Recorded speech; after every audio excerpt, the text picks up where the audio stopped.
Argentina es un país con una economía siempre al borde de la terapia intensiva.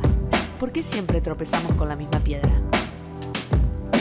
En La Mira ponemos el foco en lo que realmente importa: cómo construir un país con desarrollo económico e inclusión social, con voces que saben, datos confiables y charlas sin filtros. Analizamos la economía argentina como nunca antes. Bueno, buenos días, buenas tardes, buenas noches. Una nueva edición de En La Mira, un podcast de Demos, Centro Cultural y de Estudio. Hoy con un podcast tremendamente especial. Muy ¿Cómo especial. estás, Nacho? ¿Qué tal, Mariano? Un poco triste por el resultado Por del el Mundial, resultado del Mundial. pero no pasa nada, la vida sigue y vamos para adelante. Y vamos a meternos de lleno, Nacho, en este podcast tan especial. Muy especial. Muy especial. Primero porque nos vinimos hasta la ciudad de Buenos Aires. Exacto. Es la primera vez Salimos que dejamos del Pago Chico. nuestros estudios en Santa Fe, nuestro Pago Chico, nos trasladamos a la capital federal y eso ya para nosotros es un dato distinto de todo lo que hemos hecho hasta acá. No es menor. Pero fundamentalmente porque nos acompaña. Exacto, sí. Nacho, ¿quién nos acompaña hoy? Nos acompaña un economista muy importante de la historia argentina, que es Roberto Labaña, que ya lo pueden ver en cámara, por supuesto, y lo deben conocer. Bueno, Roberto es economista, pero sobre todo con una trayectoria impresionante, ¿no? En la función pública y privada también. Pero bueno, recordado porque fue uno de los principales ministros de Economía, digamos, de la historia reciente de la Argentina, con una trayectoria que se extiende hasta el Pacto Social. Participó directamente de ese gran proyecto económico y político. También fue funcionario, ¿no? En la época de Alfonsín, con un papel muy importante en las relaciones internacionales. Y bueno, una trayectoria muy, muy larga, y tenemos el gran honor de poder contar con él y charlar un poco de la historia económica y el desarrollo argentino, ¿no? Un gusto, Roberto. Bueno, Un gusto. Gracias a ustedes por la invitación. Muchas gracias por la presentación. Es un gran placer siempre llegar por distintos medios al interior del país, ¿no? Quienes vivimos en esta gran ciudad que lo absorbe todo y a veces con mucho ruido de fondo, apreciamos mucho poder hablar con la gente y con los representantes de la vida del interior. Y yo siempre digo que una de las cosas que no me gusta de la nueva Constitución, la Constitución justamente aprobada, ustedes se acuerdan, yo creo que fue en el 94, sí. En Santa Fe, es que transformó lo que era la capital federal en una cuasi provincia. Y yo digo que no es así.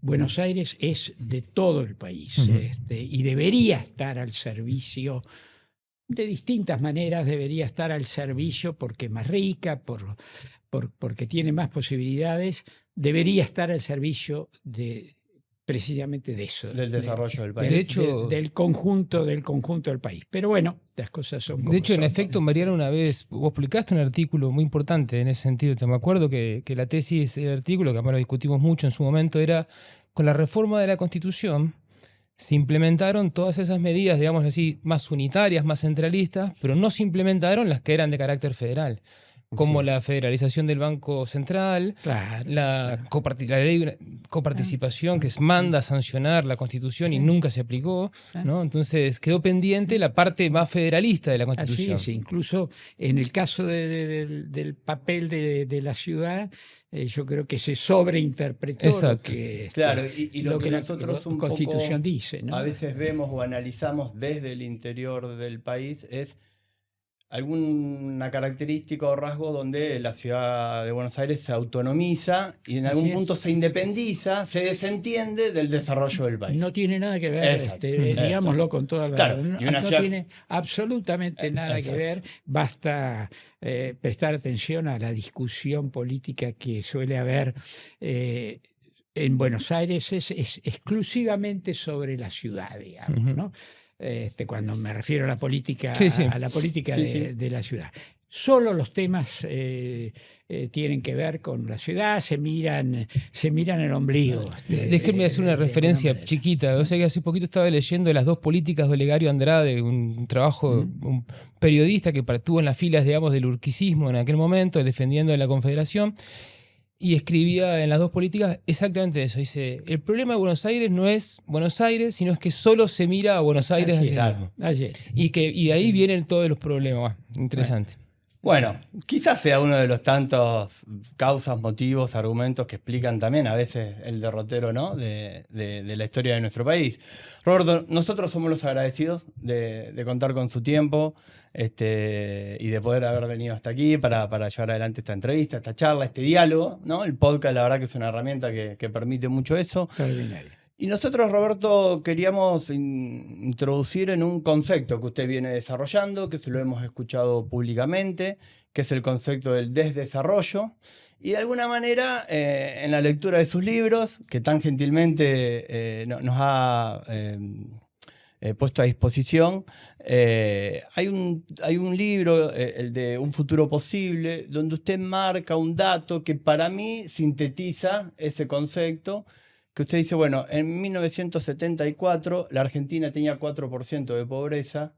En el momento de la edición de ese libro toma un valor del 2012 que estaba en el orden del 25. Hoy uno puede decir en términos generales que estamos en el orden del 30. Podemos discutir un poco más, un poco menos. Lo que está claro es esa... La tendencia. Exactamente. La tendencia. Bueno, es el desdesarrollo, la explicación o las consecuencias, bueno, ¿cómo podemos introducirnos y profundizar un poco ese concepto?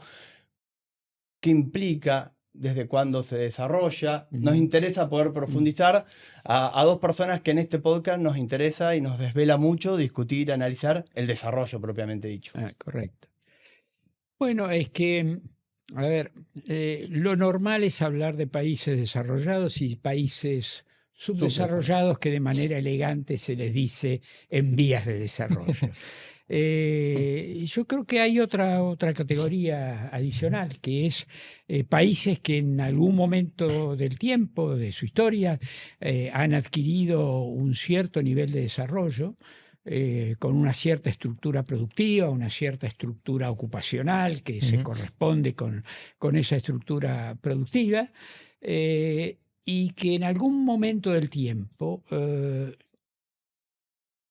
pasan por una etapa inicial, que es la de bajar la tasa de crecimiento, pierden dinamismo, y en algún momento, impulsada a su vez por políticas que van en ese sentido, empiezan a retroceder, empiezan a desarmar parte de la estructura productiva, o en consecuencia parte de la estructura de la ocupación del país, y eso es lo que yo llamo, ese es un proceso de desdesarrollo, que obviamente es mucho más reconocible, yo diría, dentro del mundo de los países en desarrollo, pero que también vale para países desarrollados. Claro. También, si ustedes miran Europa, Europa ha tenido un proceso de desdesarrollo. Ni Alemania, ni Francia, ni Gran Bretaña, por hablar de los países mayores de Europa, han hecho más compleja, más desarrollada, más resiliente, más resistente a los vaivenes de la economía internacional, sino que al revés se han ido concentrando en determinado tipo de actividades y han ido renunciando, sobre todo aparte de su estructura de carácter estrictamente industrial, ¿no? Estados Unidos también podría tener alguna consideración en ese sentido. Sí, también, pero creo que todavía las distancias son grandes. Son importantes. Todavía el aparato... Quizás algunas regiones en particular que han entrado en crisis. Pero hay regiones que sí, que efectivamente, pero bueno, eso no sería en definitiva tan grave, sí. porque, bueno, tiene que ver con cambios tecnológicos y demás. El problema es cuando el conjunto es un conjunto que tiende a achicarse, a hacerse más sencillo, en términos de producción, en términos de estructura ocupacional, en términos de ciencia y tecnología. Claro. Porque el sector industrial es un sector que naturalmente genera y arrastra, en el buen sentido de la palabra, el desarrollo tecnológico, y se empieza a retroceder, ¿no? Claro, normalmente uno tiene una visión relativamente lineal, donde esas declinaciones no aparecen como una posibilidad, digamos. Así es, por eso decía, pero están. hasta ahora son dos categorías. Bueno, están los desarrollados y están los países en desarrollo, que como están en desarrollo algún día llegarán a ser desarrollados. Sí. Lamentablemente creo que no. Hay una circunstancia en la cual, aún antes de llegar a ser desarrollado, empieza un proceso de desdesarrollo. Eso tiene mucho que ver, por supuesto, con decisiones de orden político. Roberto, ¿y cuándo pensás vos que este proceso arranca en Argentina, digamos? O se puede encontrar un momento. No hay un momento, obviamente. Bueno, uno por supuesto, siempre puede haber distintas fechas que uno cite, pero ¿por qué no juntarlo con lo que ustedes acaban de decir? Con el año 75, finales del 74, 75, donde a partir de ahí los niveles de pobreza de Argentina, que eran los de una sociedad desarrollada. Éramos más desarrollados socialmente que económicamente. Exactamente. Justamente este era uno de los problemas, ¿no? Que la estructura social iba por delante de la estructura económica. Parte de los errores del pasado pueden estar ahí. Pero cuando empieza ese proceso, ese es el desdesarrollo. Roberto, quizás también hay una década olvidada que es importante recordar, ¿no? Que esa década que va desde comienzos de los 60 hasta mediados de los 70, que dio un salto a Argentina, ¿no? En términos industriales, energéticos, científico-tecnológicos, en materia social. ¿Cómo recordás vos ese periodo hasta que, incluso tu participación en el Pacto Social en el 73-74? Sí. Ese periodo sirve para decirles lo equivocados que están aquellos que hablan de 100 años de retroceso. Claro. Porque, claro, quieren volver al modelo agroexportador. De ninguna manera es así. Cuando ustedes comparan a Argentina con el resto del mundo, ¿qué es lo que va a encontrar? Respecto de Estados Unidos, claramente un retraso importante que empieza muy fuertemente a partir de los años 30, se intensifica después de la Segunda Guerra Mundial. Pero lo que le pasó a Argentina le pasó a todo el mundo. Claro. No van a encontrar ningún país que haya logrado mantener el ritmo, precisamente porque, hay el surgimiento de una nueva gran potencia, y es ella la que goza. No es comparable. Entonces, esa es una comparación absurda que carece de todo sentido. Exacto. Uno puede, en cambio, compararse con aquellos países con los cuales habitualmente se nos compara, Canadá y Australia. ¿Qué es lo que va a encontrar? Que a niveles distintos, porque no estamos hablando de niveles absolutos, sino de evolución en el tiempo, la evolución es prácticamente la misma, con variaciones muy pequeñas. A partir del año 75 en realidad, a partir del año 75 esto cambia radicalmente. Ahí se quiebra ese proceso de similitud en el movimiento económico del país, y los niveles de PBI per cápita y demás se quiebran a partir del año 1975. Y bueno, después hubo 2 o 3 momentos, en algún momento del año 85, 86, pareció que podía haber un principio de recuperación. En los años 91, 92 pareció lo mismo, y en el periodo en el cual me tocó estar, a partir del año 2002, hubo un proceso de recuperación, pero que no se mantiene en el tiempo. Y no se mantiene en el tiempo no por ninguna maldición hacia Argentina, ni ninguna conspiración. Últimamente las conspiraciones están a la orden del día. Están a la orden del día. Señores, miremos la realidad cómo es. Los cambios se deben a errores en la política de los respectivos gobiernos de esos tres periodos. Allá por el 1987 lo que había sido el Plan Austral se pierde. Allá por el año 1995 la convertibilidad ya está enferma y no se acepta reconocer eso y hacer las adaptaciones que hacían falta.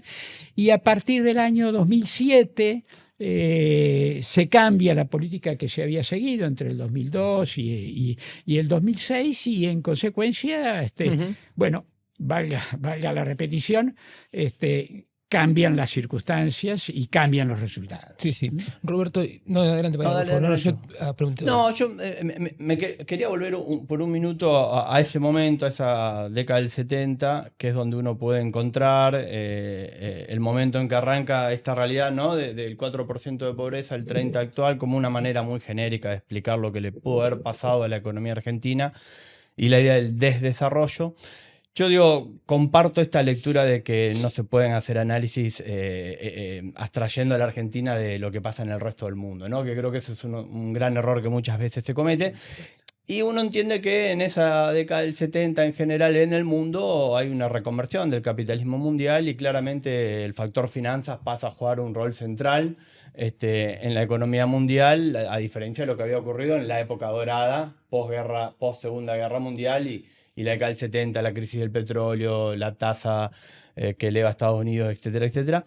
Uno encuentra ahí una importancia o una determinación muy grande en las condiciones que fija eso para una economía, para cualquiera, para la nuestra también.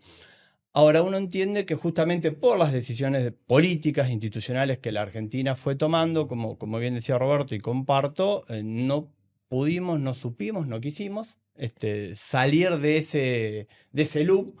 Y nosotros identificamos mucho, y ahí un poco la pregunta a la que quiero ir, como que esas fases de valorización financiera y apreciación cambiaria, que a partir de esa época, que llevamos 50 años, 5 décadas, se van repitiendo, ¿no? O con algún loop histórico, y nosotros tenemos ahí una mirada un poco no muy buena de lo que eso representa para la economía argentina.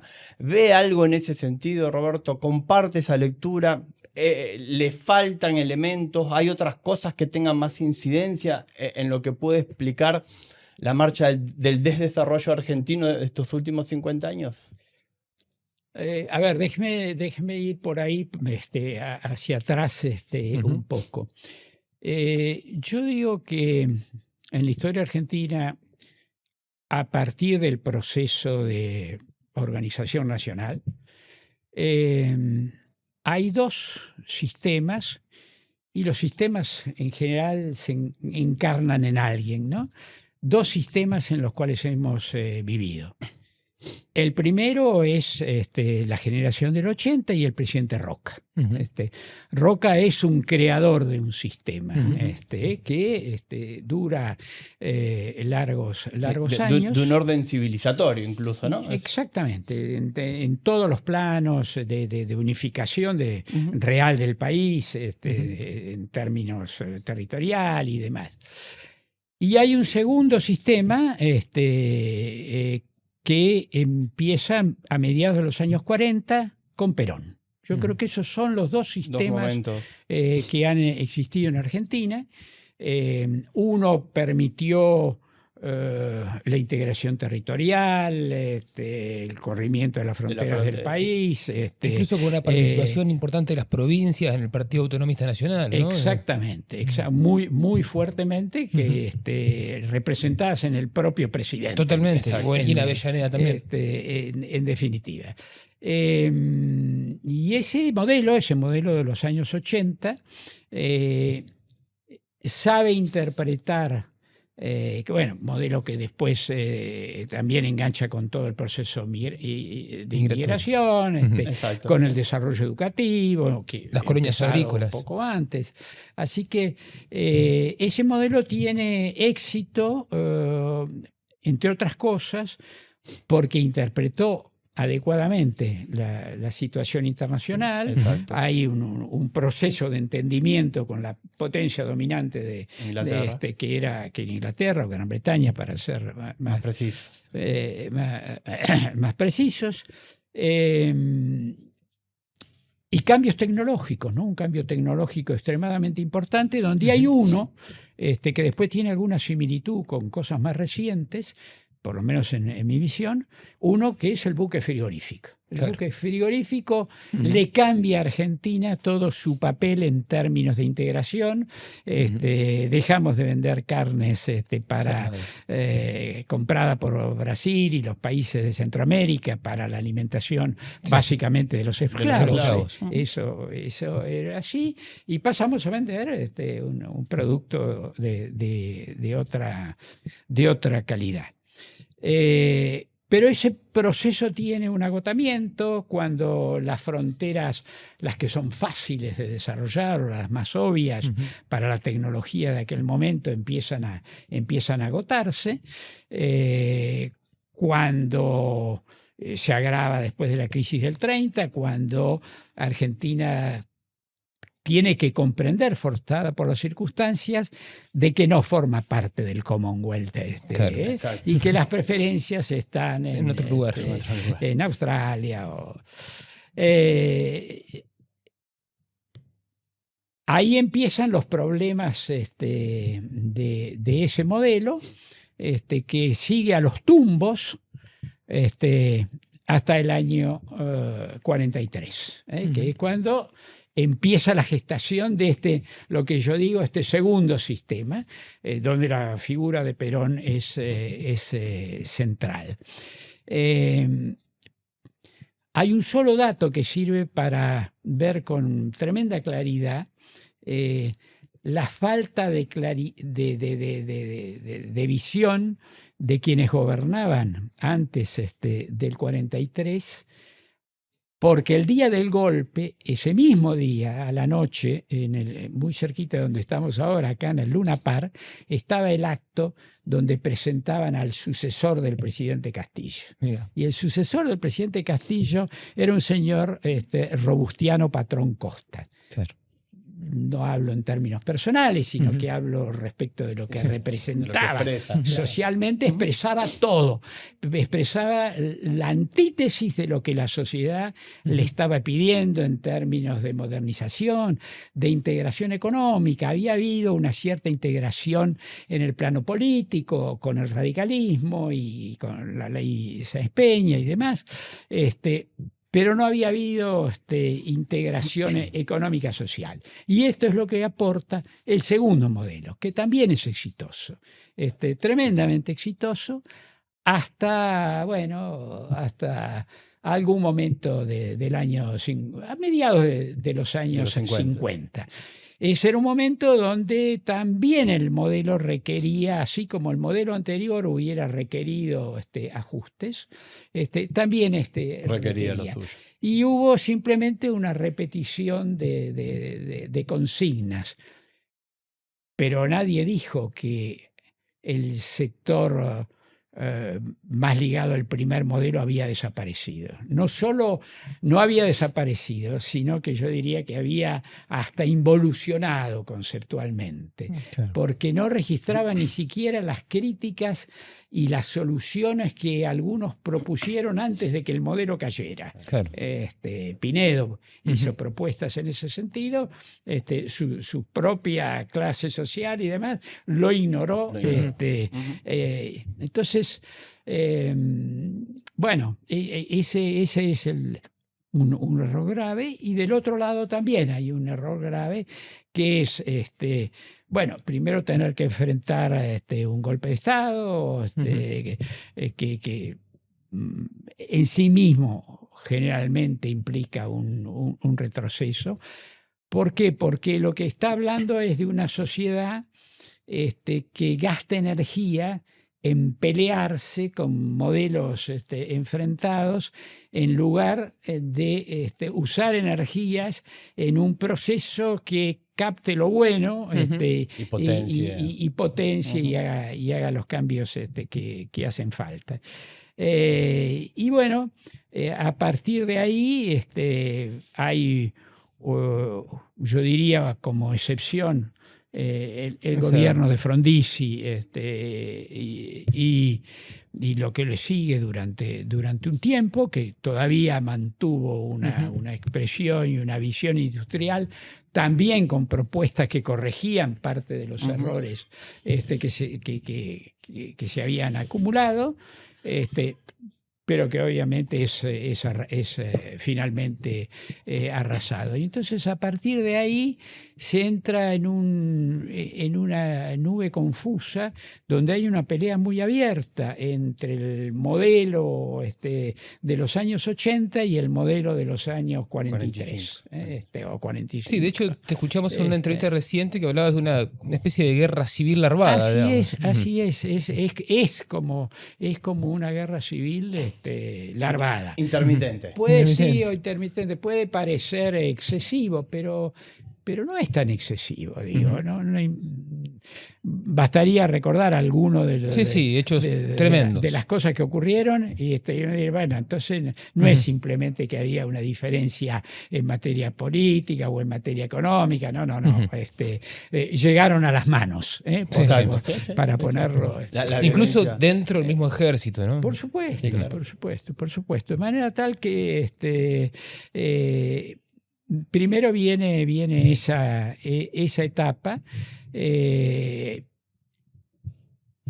hasta llegar al peor de los momentos que hemos vivido, los horrores del golpe militar, que ya tiene otras características que golpes anteriores, y estos intentos, como yo decía hace algunos minutos, que permitieron que apareciera alguna posibilidad de salir, pero que no duraron. Exacto. Y ahí estamos, ahí seguimos todavía. No hay un modelo que domina. Hay quienes intentan dominar, pero no hay un modelo dominante hoy. En todo caso, hace falta una nueva visión, una nueva construcción política, económica y social, pero que no está. Una síntesis que pueda superar esa contradicción. Pero que todavía no está. Roberto, y en esa indefinición, digamos, en esa incapacidad de Argentina de encontrar una inserción exitosa en esta nueva, digamos, condición del capitalismo mundial, que obviamente tiene a las finanzas en el centro, a la emergencia del mundo asiático, ¿no? A la globalización, por decirlo de una manera, ¿no? ¿Pensás que por defecto deja, digamos, una predisposición hacia políticas de corto plazo que muchas veces tienen, como decía Mariana, ¿no? El tipo de cambio y la deuda externa y el obtener, digamos así, estabilidad temporal como la herramienta más recurrente para la política económica?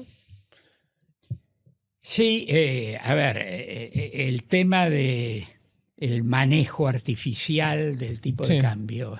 Porque básicamente cuando uno ve lo que me contabas todo, desde el 2007 reciente, también otra vez apreciar la moneda, ¿no? Como una estrategia. Así es. En los 90 fue algo, digamos así, el paroxismo. Claro, yo creo que hay dos momentos por exactitud, que son la tablita cambiaria y la convertibilidad, ¿no? De lo que uno de algún modo busca. Sí, y yo te agregaría que el 2007 de vuelta. Llegó como él está señalando, es más lento. Llegó por la ventana, ¿no? Claro. Fue más lento. No es que se lo hubieran propuesto. Claro. En el otro caso era un mecanismo muy decidido, explícitamente. Sabían lo que estaban haciendo, lo que querían hacer. En el segundo, en este último que estamos hablando, a partir del 2007, es simplemente por impericia. Por pereza, a lo mejor, porque a veces hay que hacer cosas distintas a las que se viene haciendo.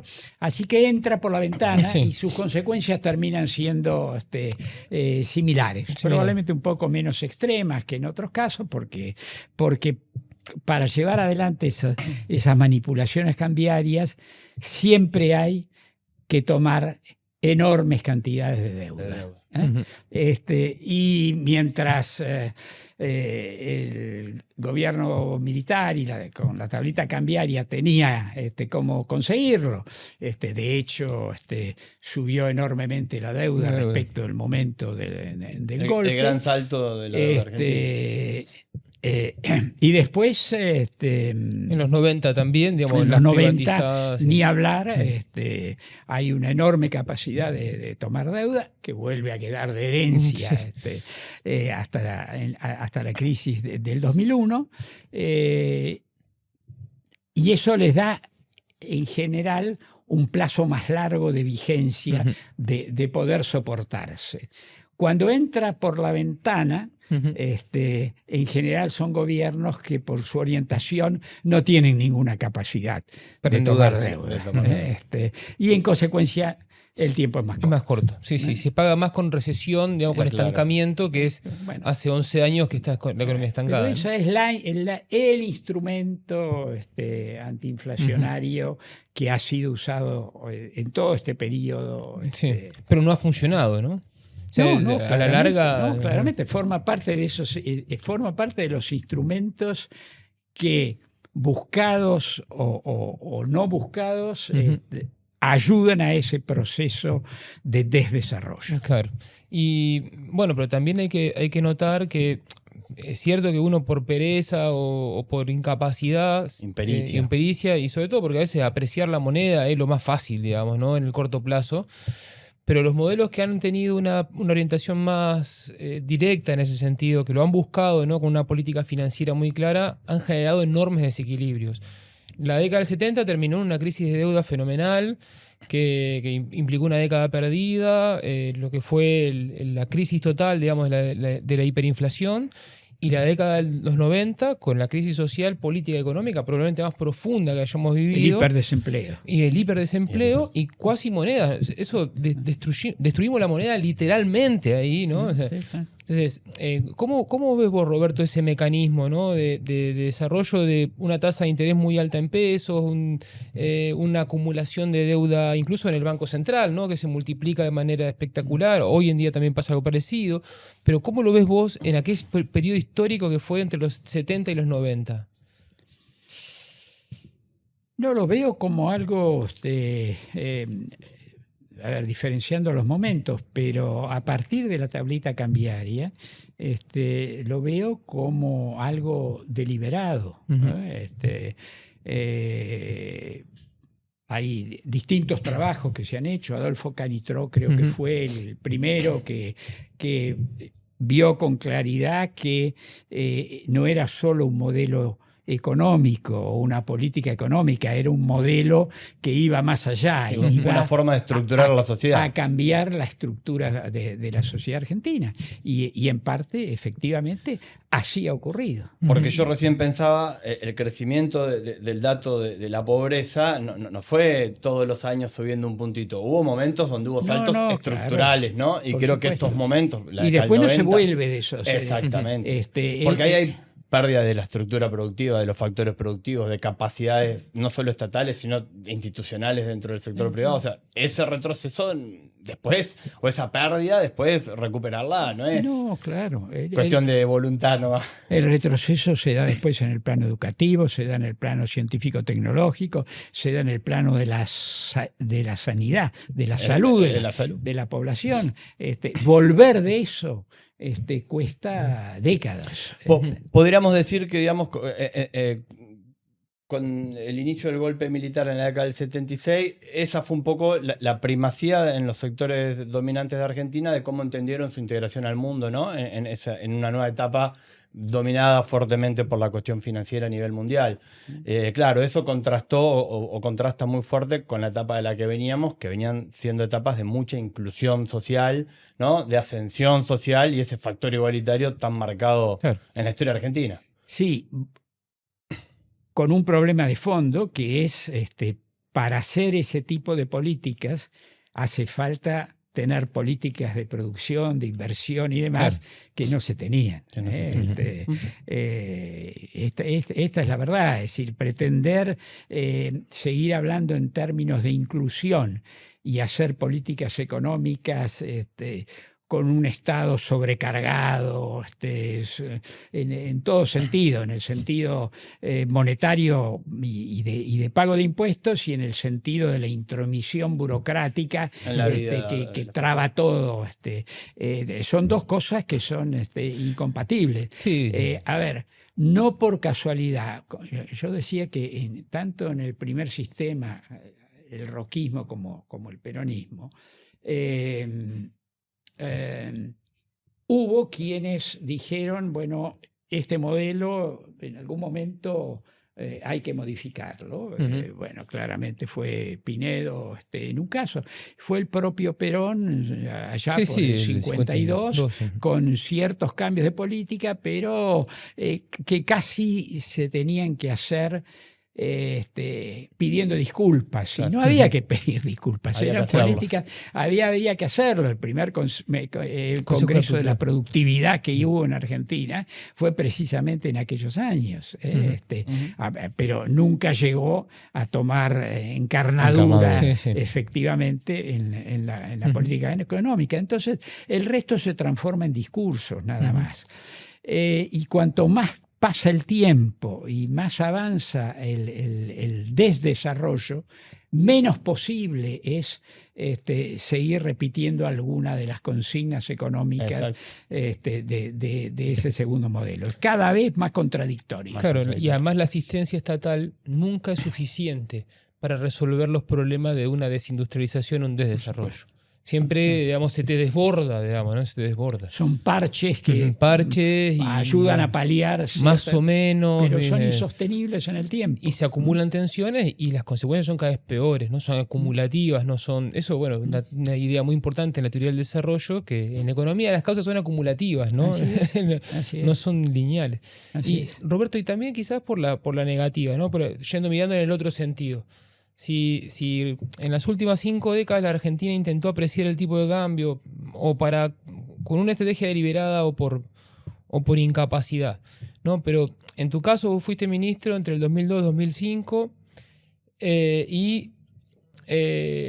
una de las características de ese periodo fue tener un tipo de cambio competitivo y estable, ¿no? De hecho, se popularizó esa expresión en los términos, digamos, de los papers que publicaba Roberto Frenk en aquel entonces y se discutía mucho de qué significaba eso. Obviamente no es una decisión mágica, ¿no? Requiere un trabajo muy importante, requiere una estructura institucional, requiere... ¿Qué implica una estrategia de política económica en ese sentido? Bueno, por supuesto, tiene exigencias. A ver, claramente, por ejemplo, el sector financiero presiona permanentemente buscando cobrar las deudas que quedaron de gobiernos anteriores, pero poder seguir colocando deudas a tasas, o colocando créditos a tasas elevadas, importantes.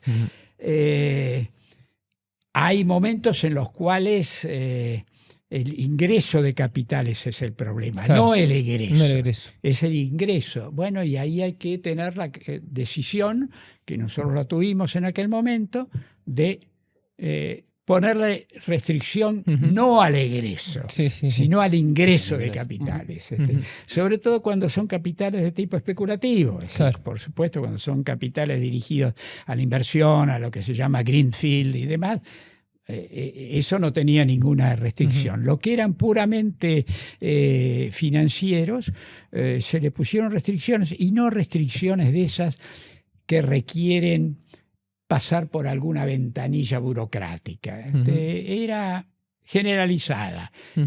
Quien quiera entrar tiene, por ejemplo, que dejar depositados en un banco durante un año y correr los riesgos en pesos. De la dinámica. Y bueno, eso hay que hacerlo porque en determinado momento la recuperación del año 2002 y 2003 fue tan fuerte, niveles de 9% de crecimiento por año, que empezó a haber atracción de capitales, pero de tipo básicamente financiero.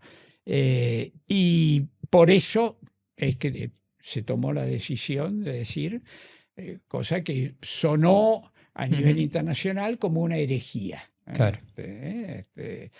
Bueno, a veces hay que hacer herejía. Bueno. Hacer buena política económica es permanentemente estar dispuesto a hacer ortodoxia o heterodoxia.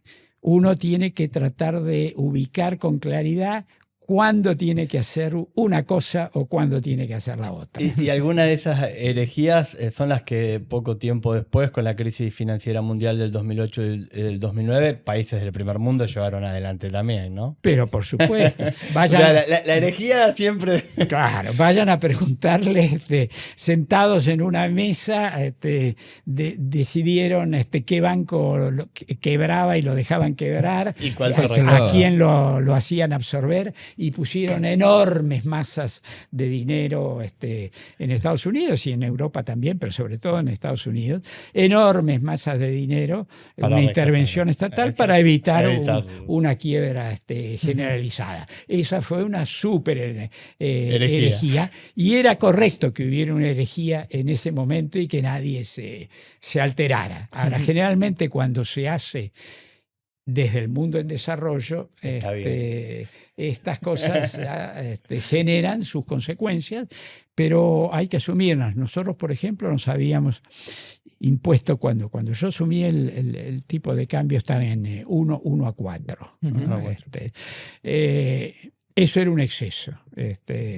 Estaba sobreexpandido, fruto de la crisis. Era lógico un tipo de cambio un poco más bajo, pero nos habíamos fijado que de ninguna manera podíamos dejar que bajara.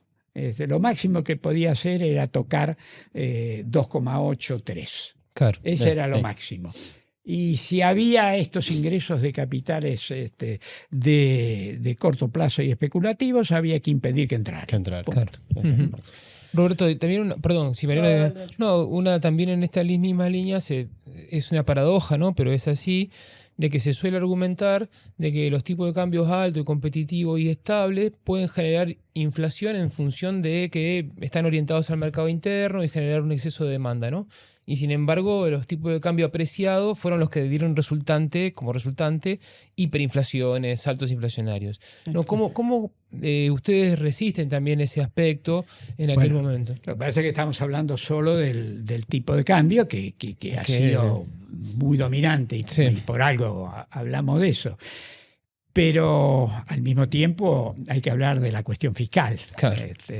El que crea que la cuestión fiscal no tiene importancia, se equivoca. Creo que se equivoca y se equivoca muy. Por eso en ese momento fueron muy importantes los superávit, los gemelos. Bueno, ¿no? el superávit fiscal. Yo a veces escucho ahora comentarios sobre cuándo hay superávit. En los últimos 80 años, el superávit fiscal más importante, y sin recurrir a privatizaciones o demás, porque a veces esas son ventas que se hacen y en un año mejoran un poco la cosa, fue en el periodo nuestro donde llegamos a tener 4,5 puntos de superávit fiscal, habiendo empezado con un déficit del 3%. Es decir, la crisis del gobierno de la Rúa y eso deja un déficit del orden del 3%. Y se llega a tener 4,5. O sea, eso significa 7,5 puntos que se dan vuelta. Bueno, tuvo que ver también con la capacidad de recuperación que tuvo la sociedad. con un crecimiento del 9%, una parte de ese crecimiento va a las arcas del Estado, claro. justamente. Es decir, no solo se puede tener superávit por la vía de despedir personal, bajar salarios, eso generalmente suele estar, pero el otro, lo que es durable es cuando ese superávit tiene como origen un nivel de la actividad económica que le permite al Estado y obviamente al sector privado, por eso el nivel de actividad económica, de haber generado suficiente riqueza como para mantener un determinado esquema de políticas sociales y demás, ¿no? Claro, lo que hablamos muchas veces con Mariano, digamos, es el superávit por buenas razones, digamos, no por malas razones, no por unos ajustes que son insostenibles, que después a la larga terminan mal. Uno tiene una política económica que está orientada al crecimiento y a la inversión, probablemente tenga que tener superávit fiscales cuando haya exceso de demanda, cuando esté, digamos, sobrecalentada, como se dice la economía, y no tener que forzar superávit en contexto de recesión. Sí, a ver, de todas maneras yo diría, hay que tomar determinado tipo de decisiones. Cuando uno empieza a construir el proceso de recuperación después de una crisis, inevitablemente se va a encontrar, o casi seguramente se va a encontrar, con déficit fiscal y con la necesidad de por lo menos empezar a dar señales de reequilibrio.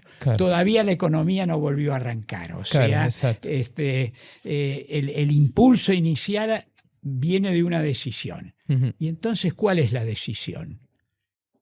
¿Por dónde ajustamos? ¿Salarios, jubilaciones, deuda? Es fácil de entenderlo. Sí. En general, en Argentina, casi todos los modelos económicos de los post-70 terminan eligiendo salarios, jubilaciones, que además no requieren ni siquiera a veces decisiones o decretos explícitos. Con dejar correr un poco la inflación, hay un proceso de licuación. Es ahí donde nosotros tomamos la decisión que fue absolutamente capital, que fue: este ajuste lo tiene que pagar la deuda. ¿Cómo fue, Roberto, eso? Lo tienen que pagar los acreedores. Claro, ¿qué le dicen los más ortodoxos? Bueno, pero tocó la deuda. ¿Y por qué la deuda no es un instrumento? Así que bajarle las jubilaciones a los jubilados y pensionados o bajar los salarios son instrumentos económicos aceptados, válidos, y hacer algo con la deuda, no. Sobre todo hacer algo racional.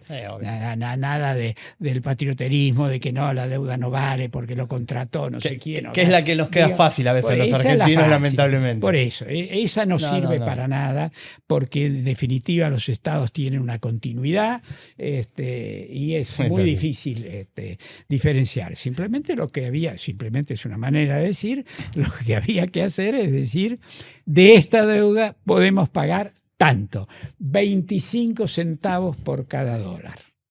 Exacto. Y esto es esta fue la reestructuración que se llevó adelante. Que aparte, Roberto, fueron en gran medida los sectores más ganadores por la persistencia en el tiempo de un modelo que estaba agotado hacía tiempo. Por supuesto, hacía 10 años que venían ganando.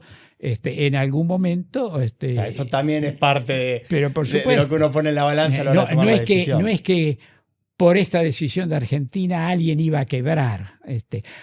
Algún individuo puede haberse visto afectado en Argentina o en el exterior, pero el conjunto claramente no tenía una afectación que le fuera insoportable.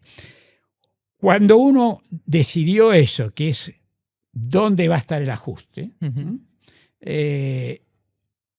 crea las condiciones para que la economía empiece a arrancar. Y entonces cuando la economía arranca, viene el efecto ingresos sobre las cuentas del Estado. Ustedes piensen que con los niveles de impuestos de aquel momento, que eran mucho más bajos que los que después hubo en Argentina, eran del orden de entre 8 y 10 puntos del Producto Bruto más bajos, eran del orden del 25% de presión tributaria. Bueno, de cada peso o dólar, da lo mismo, de producción que uno logra producir, 25 centavos entran en las arcas del Estado. Claro. Y entonces eso genera un esfuerzo de mejora de la situación fiscal muy fuerte, a punto tal de haber llegado a revertir un déficit de 3 puntos y convertirlo en un superávit de 4,5. Después al final había bajado al 4, que eran niveles, piensen ustedes que basta leer los diarios de la actualidad y demás, estamos hablando de 1,5 para, bueno, se puede, pero la decisión no es una decisión fácil, es una decisión compleja porque uno enfrenta poderes importantes. Esos poderes del mundo financiero y demás hay que tratar de enfrentarlos con mucha racionalidad, sin patrioterismo barato, hablando con seriedad y demostrando que simultáneamente se están haciendo cosas que permiten y hasta jugarse como hicimos nosotros, decir, hay además una cosa básica que es 25 centavos de cada dólar que se reconocen, pero hay un cupón ligado al crecimiento. Si Argentina crece, una partecita pequeña de eso iba. Pero eso genera un marco de confianza, porque alinea incentivos, digamos, ¿no? El riesgo país de Argentina del 2005 era del orden de entre 220 y 300. Una utopía, parecería. Hace 3 años atrás estábamos en la peor de las crisis históricas, digamos. Yo me acuerdo cuando me lo acuerdo perfecto. Viste que hay momentos en la historia de cada uno que se acuerda dónde estaba y qué es lo que estaba haciendo cuando pasó algo, ¿no? Yo me acuerdo que estaba en un bar tomando una coca con un amigo. No, una cerveza. Pero... No era una coca, por la tarde, y anuncian por la televisión que se había arreglado, se había pagado la deuda con el FMI y que se estaba resolviendo el tema de la deuda. Y yo, no puede ser, hace 3 años estábamos destruidos, digamos, y miraba por la televisión la fila del desempleo, ¿no? O sea que ahí se puede, digamos. Bueno, para que ustedes se ubiquen, inmediatamente después de terminada la entrega de los nuevos bonos, estos 25 centavos en bonos por cada dólar, la idea de la ortodoxia era: esto destruye la credibilidad del país, nunca más va a haber. A los 15 días los grandes bancos internacionales estaban ofreciendo y queriendo colocar. ¿Cómo no van a querer colocar en un país que crecía al 9%, que tenía una inflación todavía era del orden del 9% anual? Pero venía. No, pero además nosotros tuvimos una inflación muy fuerte después de la salida de convertibilidad, un salto en el nivel de precios, y después se estabilizó en un 9%. Por eso. Y que no tenía prácticamente deuda. Tenía una deuda que durante 10 años, así se hizo el cálculo, Argentina podía no salir a los mercados internacionales. Claro. ¿Y qué pasó? Se hacían licitaciones para el rollover de lo que había quedado, es decir, simplemente la renovación, te pago uno, entra uno. Ofrecían más que eso, y en varios casos, yo creo que fueron 2 o 3 veces, también para horror de la ortodoxia, decidí que había que rechazar la totalidad de las ofertas. Claro. Porque venían todavía con tasas que no se correspondían con lo que nosotros creíamos que el país podía pagar. Yo en esto, si me permite, Roberto, me meto el chivo. Yo me devoré los dos libros. El que usted escribe en relación a su periodo como ministro de Duhalde y el de su periodo como ministro de Kirchner. En esos dos libros me parece que está con mucha claridad todo esto que usted estaba mencionando, que es fabuloso para poder entender esa etapa de la historia argentina, y sobre todo, insisto, con que no solo por la explicación del movimiento de las variables económicas, sino por la negociación que en definitiva implicó todo esto, las tensiones, ¿no? Y creo que esto está muy bien logrado en esos libros para poder traducirlo y poder que lo podamos entender o que lo podamos dimensionar quienes estamos lejos de claro, esas instancias, ¿no? Y sobre todo que se entienda, yo diría, que las formas importan e importan mucho. Por ejemplo, en algún momento de la negociación en el cual la decisión era no pagar un próximo vencimiento, en este caso con el Banco Mundial, yo me tomé el avión y fui un día antes a explicarle al presidente del Banco Mundial, un señor muy importante, señor que había salvado a Chrysler, Wolfenson, toda una personalidad en Estados Unidos, explicarle por qué razones no íbamos a poder pagar. Eso... Dar la cara sería, ¿no? Dar la cara con solidaridad y explicarle por qué. Yo le dije, mire, todavía era bajo el gobierno de Duhalde, no antes de Kirchner. Si nosotros le pagamos a usted, al BID y al Fondo Monetario, las cuotas que hay de acá a las elecciones del 2023, 2003, las elecciones de 2003, el próximo gobierno asume con 0. Era casi que lo hubiéramos dibujado, porque daba prácticamente 0. Le digo, y eso sería un acto de irresponsabilidad total. Ustedes no pueden no renovar la deuda. Me digo, nosotros desde ya que la renovamos, sí, pero el fondo no.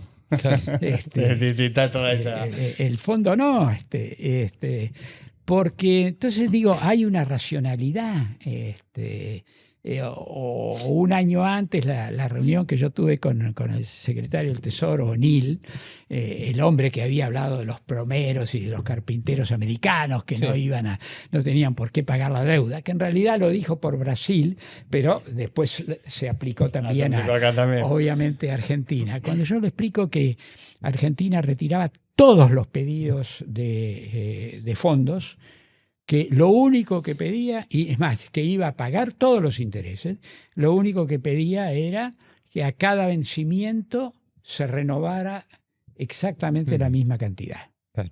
Sí, que la deuda quedaba, hasta que terminara la reestructuración, quedaba... Entonces, me dice, pero usted me está diciendo que no piden, no piden más fondos. Argentina venía de 4 ministros que habían venido pidiendo alrededor de 25.000 millones de dólares, que era lo mínimo que hacía falta para empezar a salir de la fenomenal crisis del gobierno de la Rúa. Yo le digo, sí, efectivamente. ¿Y entonces cuál es el problema? Mire, el problema es que el Fondo Monetario no lo ve de esta manera. No lo ve así. El fondo quiere que le paguemos. Bueno, este tipo de cosas que pasan, supongo que no siempre pasan. A lo mejor tuvimos la suerte de que el presidente Bush hijo había designado en el Tesoro gente del sector productivo, Claro. Este hombre era de Alcoa, del aluminio. Después vino Snow, que también fue sumamente cooperativo con Argentina, que venía de la industria ferroviaria, de la industria de los servicios, como se lo quiera llamar. Después terminó también teniendo que rendirse sobre el final de su mandato cuando llegó la crisis del 2008 y ahí llamó a los de la finanza que repartieron heterodoxamente a ver a quién salvaban y a quién no. Pero digamos que el ala más financiera del Partido Demócrata no te iba a ayudar mucho. No.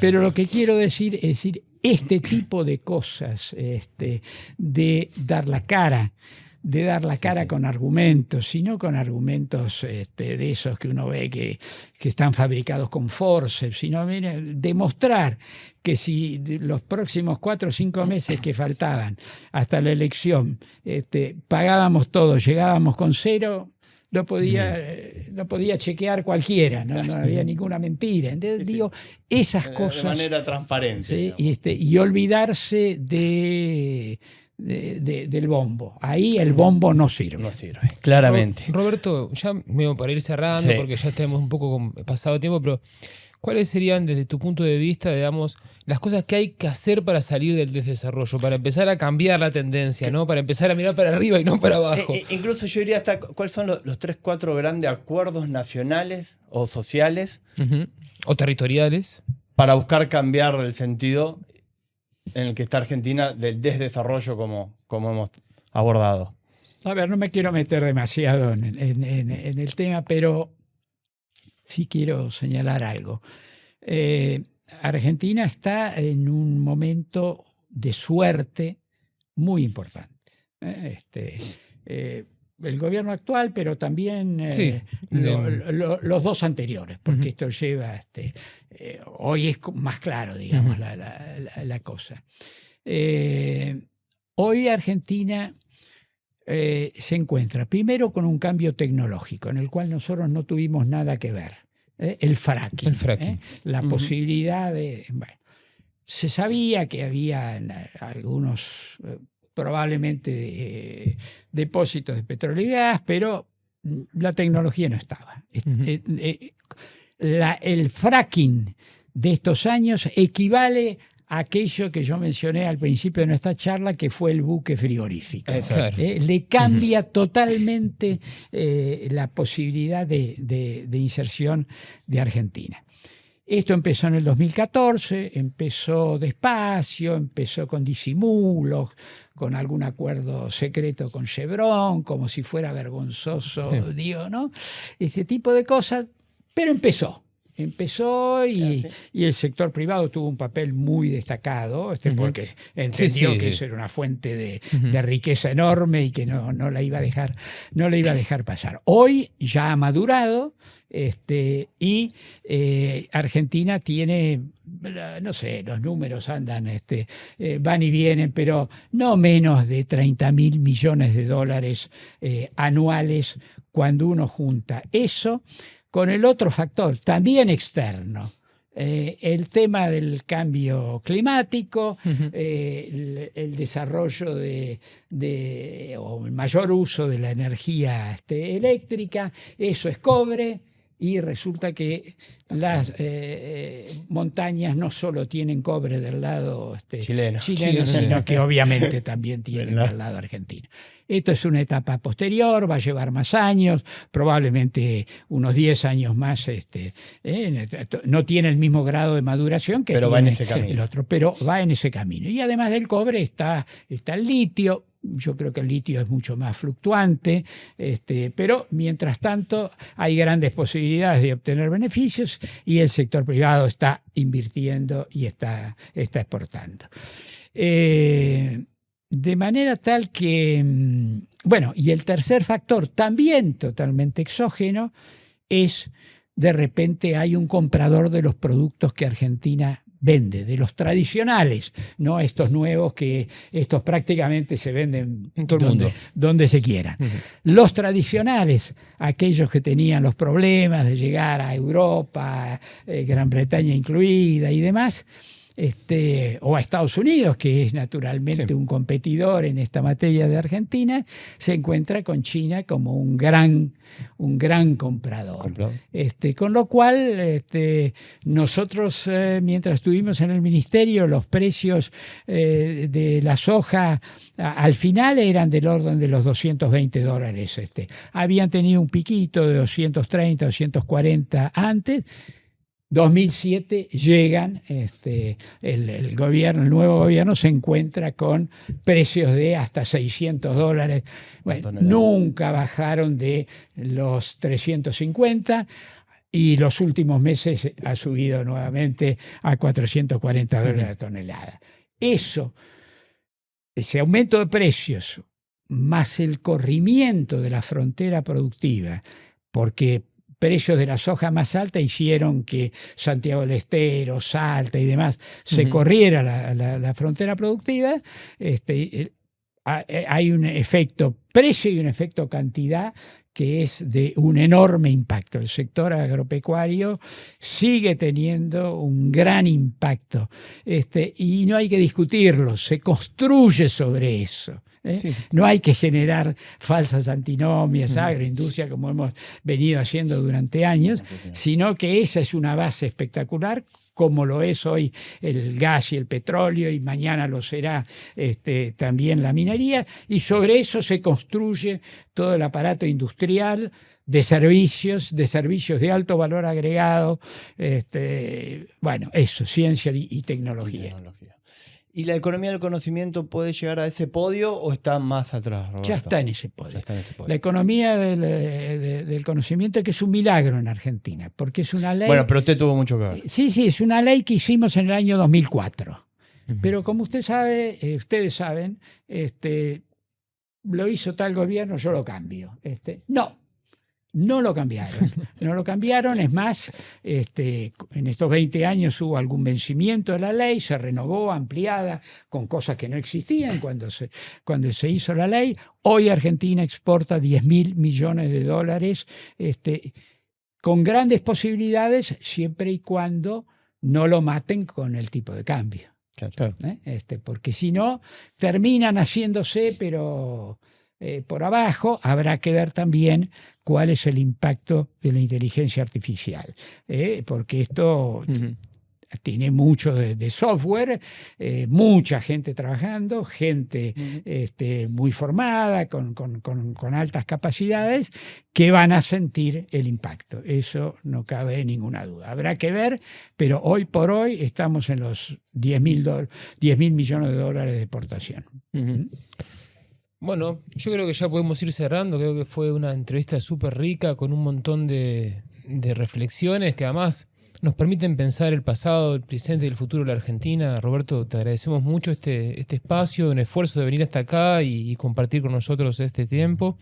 Y bueno, darnos también tus palabras, que son muy valiosas, y bueno, esperemos que sea un aporte para toda la comunidad de Demos y que nos mira y la gente amiga, para que difundan y charlemos. No, gracias a ustedes, y acuérdense que Santa Fe tiene un papel muy importante a cumplir en el futuro por su peso específico. No es que quiera más una provincia que la otra, forma parte de las 2 o 3 provincias con un peso específico que es muy importante que se sienta, y que ya tiene su proceso de desarrollo. Además, que hablar del siempre desarrollo, decimos con Mariano que Santa Fe tiene eso de que reúne un poco de todo. Exactamente, es un modelo que reúne el agro, la industria, los servicios. Los servicios, la innovación científica, tecnológica. Todo, por eso digo, es uno de esos casos con un peso específico. Lo que pasa en Santa Fe es importante para el resto del país. Lo que pasa en cualquier provincia, pero hay algunas que ahí hay posibilidades concretas. Tienen un peso adicional. Roberto, muchísimas gracias. Fue un honor, una alegría para nosotros poder realizar este podcast. Así que nada, Nacho, muchas gracias a vos también, y gracias a los que hacen posible. Hoy agradecerle a 1999, a los amigos que están detrás de escena, Max y Topo, y bueno, fundamentalmente a Demos, Centro Cultural y de Estudios, una edición extraordinariamente especial. Gracias, Nacho, y gracias, Roberto. Gracias. Nos vemos en la próxima. En la Mira es un podcast original de Demos, Centro Cultural y de Estudios. Seguinos en Instagram y X como @demoscce para conocer todas las producciones del Centro de Estudios.